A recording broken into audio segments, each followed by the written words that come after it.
Une pneumonie d'origine inconnue s'est déclarée à Wuhan alors que l'année 2019 arrivait à son terme. Bientôt la maladie faisait boule de neige et se transformait en épidémie. Les premiers cas ont été rapportés par les autorités de la santé de Wuhan le 26 décembre. 3 jours après, la commission de la santé de Wuhan publiait des directives de traitement. Le 31 décembre, la Commission nationale de la santé a envoyé sa première équipe d'experts à Wuhan pour conduire des enquêtes sur les lieux. Le Centre chinois de contrôle des maladies a contacté son homologue américain le 4 janvier pour les informer sur la maladie. La Commission nationale chinoise de la santé a rapporté la situation auprès de l'Organisation mondiale de la santé le 9 janvier. La Chine a partagé le génome du virus avec l'organisation ainsi qu'avec le monde le 12 janvier. Le 7 janvier, le président Xi Jinping a présidé une réunion et a demandé de traiter la situation. Le même jour, la Chine a isolé avec succès le nouveau coronavirus. Le 16 janvier, des méthodes de diagnostic ont été développées et Wuhan a commencé à tester les cas suspects.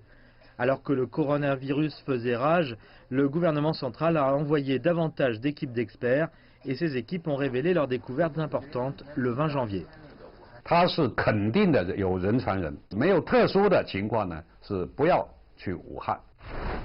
Le même jour, le président chinois Xi Jinping a donné l'ordre de mener tous les efforts possibles pour endiguer la propagation de l'épidémie, soulignant que les départements concernés devaient placer en premier la santé des gens. Suivant les instructions du président Xi et les résultats des experts, la Chine a rapidement placé l'alerte des maladies infectieuses de la catégorie B au niveau le plus élevé, A. Une telle classification nécessite un signalement rapide, de même que des mesures d'isolement fortes. Quelques jours plus tard, le 23 janvier, les autorités décidaient d'interdire les déplacements à Wuhan. La ville entra soudain en confinement. Le confinement de Wuhan joue un rôle extrêmement important dans la prévention et le contrôle de l'épidémie. Nous devons strictement contrôler les sources de l'infection, les personnes infectées et celles qui sont entrées en contact avec elles.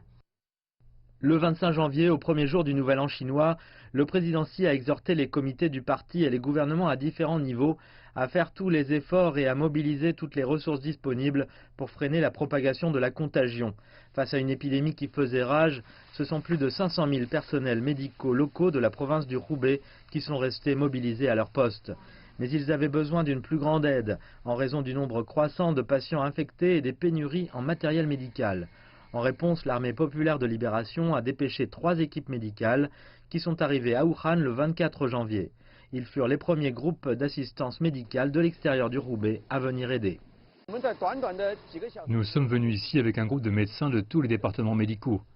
Cela nous a permis de gérer non seulement la pneumonie, mais aussi d'autres complications, comme l'insuffisance rénale ou cardiaque.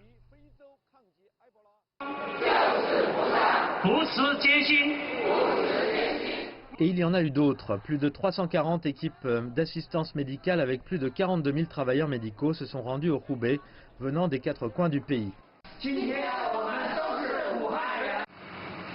Et durant tout ce temps, les départements divers et les ministères se sont coordonnés et ont travaillé ensemble pour contenir l'épidémie.